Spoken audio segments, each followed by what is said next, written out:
Unit 7, Management of People in Physical Education. I am Rodel de Livior, the first reporter of the group. The management proper of human resources in organizations of physical activity and sport is essential to ensure the quality, efficiency, and professionalism of service offered, and even, if not done the right way, can produce the benefits, become a nuisance and risk to health, safety, and education of citizens, and for society as such. The perspective of management on organization of human resources in the states of physical activity and sport should be comprehensive, integrated, and cross, which means that as human resources are critical in these organizations and the service itself, it extends to each of the processes, actions, and decisions throughout the organization, and is therefore the responsibility of all managers, not to mention that there will be bodies that address only specific aspects of human resources. Management of personnel. It is difficult to pinpoint the exact moment that produced the beginning of the management and organization of human resources.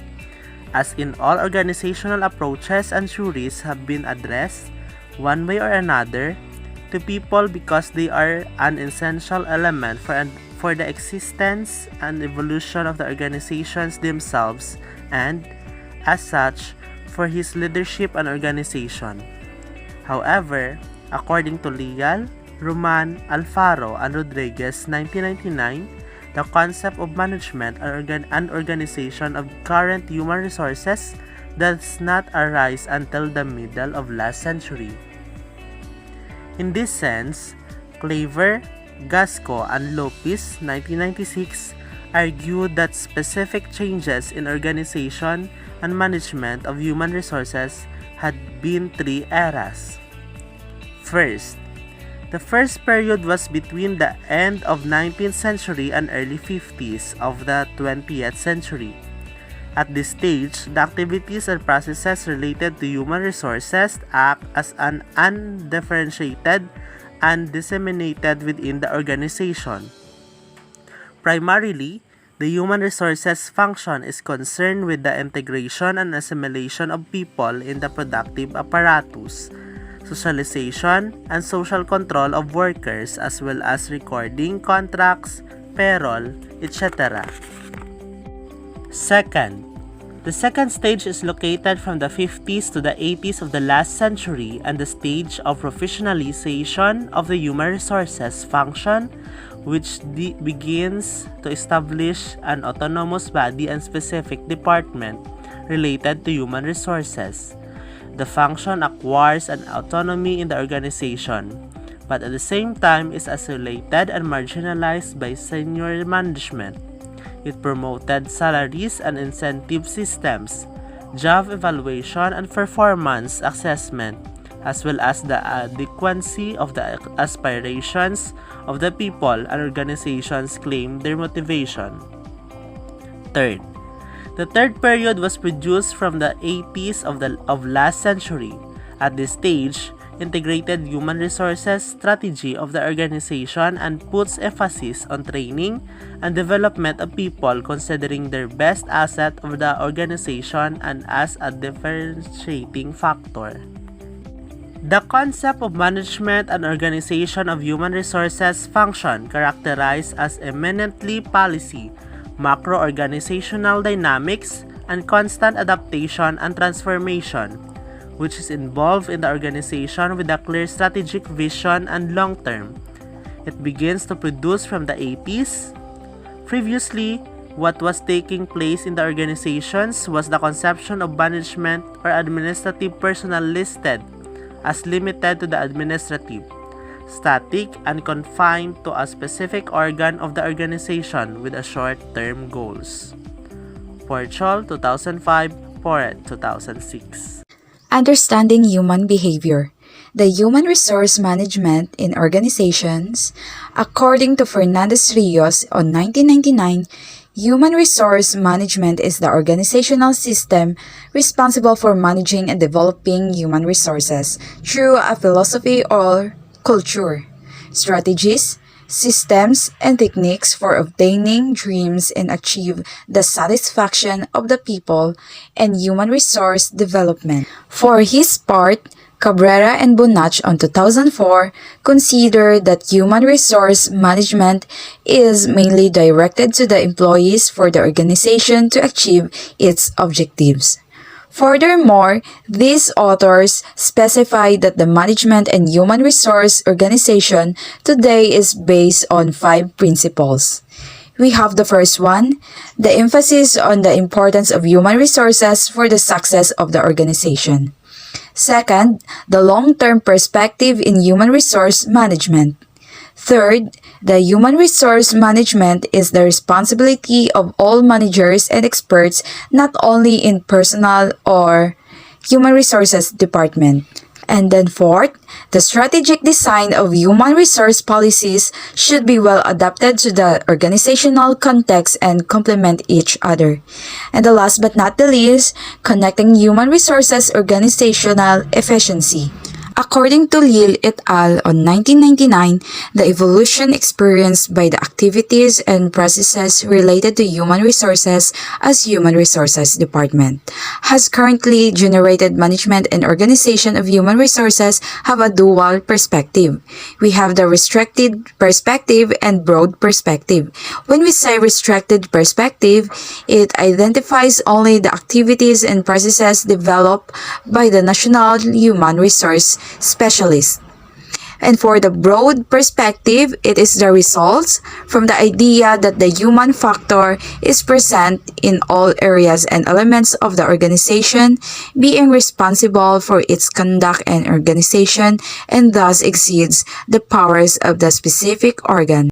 It must affect the work of directing the human element, cannot be left to a department exclusively, but should extend to the entire organization.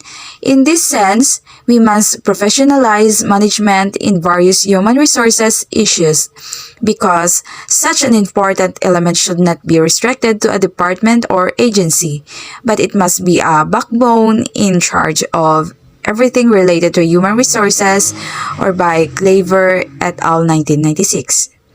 In addition, human resources must be integrated into all strategies and action of all organizations have central role in them. And it is according to Becker and Uselid and Ulrich 2001. So, in conclusion, we present the main functions, activities, and processes of the human resource function, or the activities and processes related to human resources, as established by Lil et al. 1999 and Pochol 2005 and Poret 2006.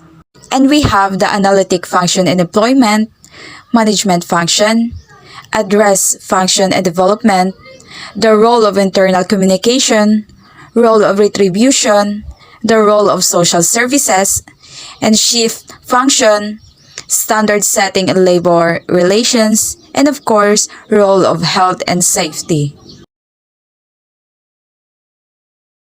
Leadership processes. Leadership is about setting direction and helping people to do the right things. However, it can involve so much more than this.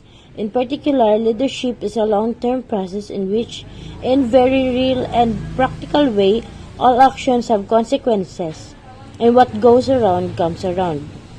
Dunham and Pierce's leadership process model helps you think about this and understand why it's important to adopt a positive and long-term approach to leadership. We'll look at the model in this article and we'll explore why it's important to understand it. We'll also look at how you can apply the model's lesson to your own situation. What is leadership process model? The leadership process model was developed by Randall B. Dunham and John Pierce, was published in their 1989 book, Managing. You can see our interpretation of the model in your screen. Communication. Communication is necessarily a two-way process. A communication strategy will evolve and develop over time in response to many inputs. To shape a strategy that is meaningful and as a result effective, leaders should incorporate each of the four drivers as appropriate to the situation. Superficially, communication appears to be deceptively simple, write an email or send a memo. In fact, it's a complex process that must be addressed from too many angles to achieve the best result. Leader must understand all components of the communication process to apply them effectively. To have impact, careful communication planning and management and clarity and consistency of message are key factors. Unfortunately, many communication efforts focus only on the delivery of message and neglect the vital planning and management of the process. The speed and volume offered by technology through such channels as an email and intranet are often erroneously equated to effective communication. So as you can see, this model show in your screen, it shows the three integrated communication roles a leader plays. First is communication delivery. This leader is as communicator, communication planning or leader as strategist, communication system or leader as infrastructure builder. So, hello everyone. So, I'm Christina Marira as Arate. My topic is decision making. Okay, I will read it first before I will explain to you all, guys. So, Gomez-Tafalla 2003 claims that physical activity in sports, as well as material and economic components, the most important factors is the human, depending on the success of the organization, of the excellence of its staff, their interaction among themselves and with the organization. Also, authors among others as Cajigal 1973, Martinez Del Castillo 1988, Salvador 1998, and Campos Exardo 2007 consider that the fundamental and essential factor of the organization of physical activity in sports are human resources, with special emphasis on those who manage develop sports and physical activity. So in the study of Campos Exardo 2005 on the people who work in Office of Physical Activity in Sport in Valencia, in the case of persons who direct, organize, and coordinate facilities and physical activity organizations in sport, we found out that all of them manage people, of which 88.1% goes to occupational physical activity in sport. So the management of human resources and organization of physical activity in sport is the process of structuring, organize, and coordinate, guide, develop, and enhance the performance of individuals belonging to an organization of physical activity in sport in all its circumstances to achieve the objective efficiency, which ultimately responsible is the persons who leads depending on others because they cannot be done individually. So for all these reasons, management of human resources in organization of physical activity in sports must be understood, addressed, and made from a broad, comprehensive, macro-organizational, and cross, because people are the generators, capacity building of all the processes that occur throughout the organizations, without discarding the existence of a body or bodies related to human resources that could be a backbone. Also, depending on the characteristics and situation of the organizations, and its environment will be structured in one way or another. So, also guys, the management of human resources is organization of physical activity in sport should be conceived and carried out by all the people who manage and organize in the state in the long-term strategic vision embedded in each element of organizations, where people must be integrated in any analysis, objectives, strategies, processes, and actions of the organization to play a central role in them. So, it must be developed with dynamic, constantly adapting, developing, and improving flexibility of efficiency, taking into account that ethical aspects of practice, legislative accountability, professionalism, and quality of services. In this sense, a fundamental purpose of management of human resources and organization of physical activity in sport is to foster human resources, ensure and enhance the actual practice of physical activity in sports, and the different benefits that generate the same, and always emphasize on avoiding lead to security problems, educational, social, and health care to clients. The physical education staff. Significance of staff. School teachers and other school staff can be positive role models for students by being physically active in and out of school. School employee wellness programs improve staff health and increase physical activity levels. When school staff commit to good health practices, they are positive role model for students and may show increased support for student participation in physical activity. Qualification. A staff must have the three main important things. The first one is the knowledge. So the staff should have the knowledge to share with the student and co-worker as well. Second, skills. To share also and to develop more talents. The third one and the last one is attitude. To serve as a good role model for student. Selection of staff. Selection is the process of putting right men on right job. It is a procedure of matching organizational requirements with the skills and qualifications of people. Selection is the process of choosing individuals who have relevant qualification to fill jobs in an organization. Without qualified employees, an organization is in a poorer position to succeed. Selection is much more than just choosing the best available person. Selecting the appropriate set of knowledge, skills, and abilities which came packaged in a human being is an attempt to get a fit between what the applicant can and what to do, and what the organization needs. The task is made more difficult because it is not always possible to tell exactly what the applicant really can and wants to do. So it is more important since when you choose a right staff, everything's fine and can develop to healthy environment and successful organization. Student leaders of education. Students are given the opportunity to assist physical education teachers in leading PE activities for younger classes. As leaders, they help provide more individualized instructions than the younger students could experience without them. The student leaders are required to be present at class every day and to help out whenever and wherever they can. They improve their own skills by having analyzed them as they teach others. Education values: goal oriented, honesty, hardworking, willing to serve others, a good listener, a good communicator, a good decision maker, encouraging, positive, responsible. Students, leaders in classwork, intramurals, and varsity athletes. 10 important qualities of a student sport leaders. 1. Authentic. Be yourself, be confident in who you are as a person, and this will help you be resilient in the face of adversity. High school is a challenging time, but also a time of growth and development. Be accepting of yourself and cultivate a healthy relationship of respect with yourself. Your self-worth translates into your leadership abilities. This is an important first step to being an effective high school leader because if you don't believe in yourself, how will your teammates?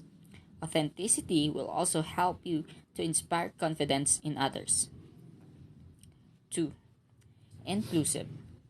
Look to include others, get their opinions and thoughts, listening to them to and respect others, including them in decision making, help make for a well-rounded final decision. Listen to others for expertise.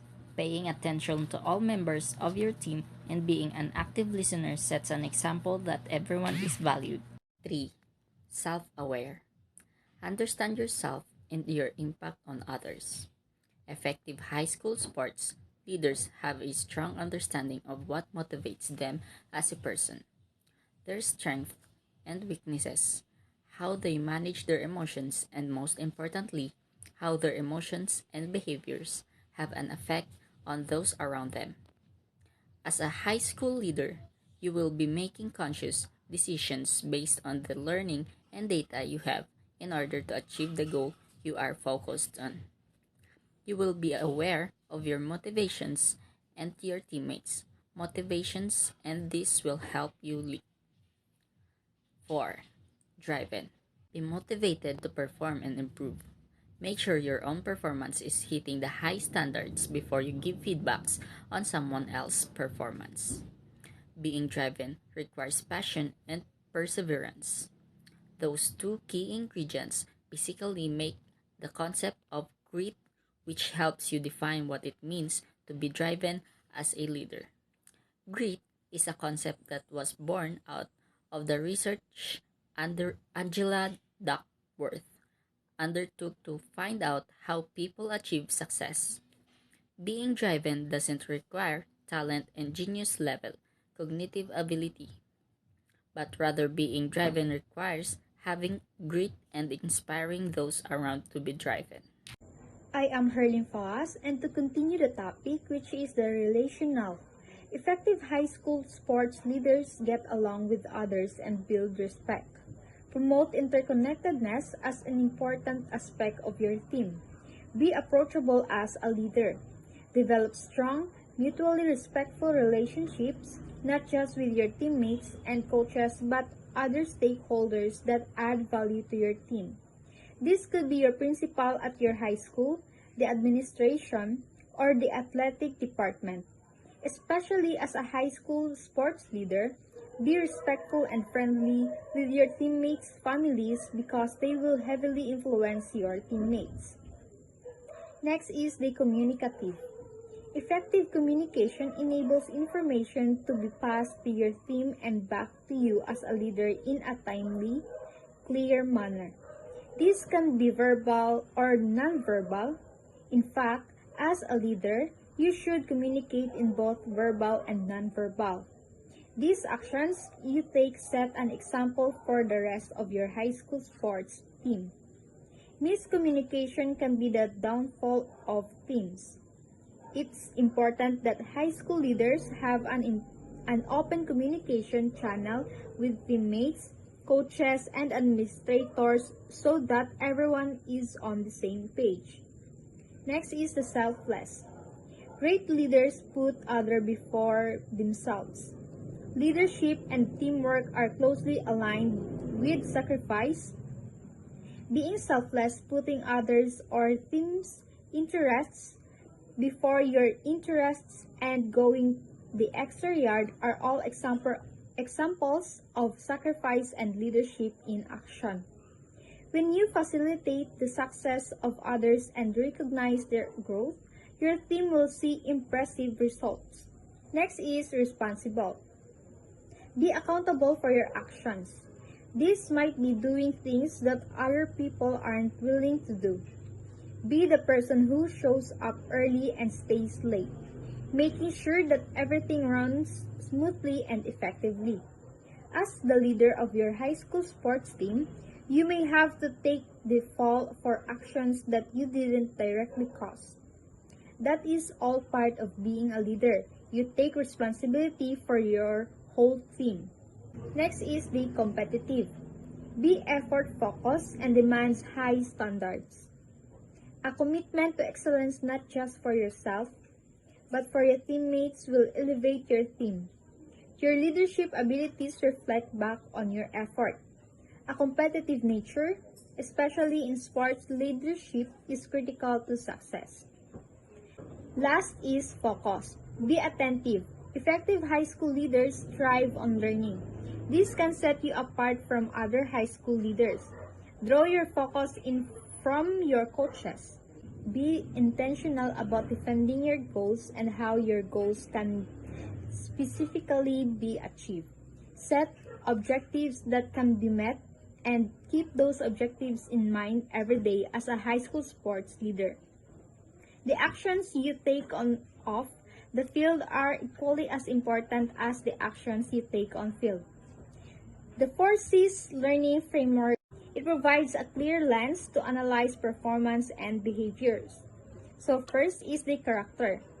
The development of self-awareness and behaviors such as empathy and integrity are central to character development. Next is confidence, linked to positive self-worth, confidence in own ability, and the ability to inspire confidence in others. Next is the connectedness. Focus on a learner's ability to foster positive relationships with their peers, teammates, or colleagues. Last is the competence, specifically the skills needed to be effective in a role, that technical or the how and the tactical or the why. So we have a leader corp. So essential skills of a leader corp, which is the public speaking, managing peers, critical thinking, career skills, initiative, social justice.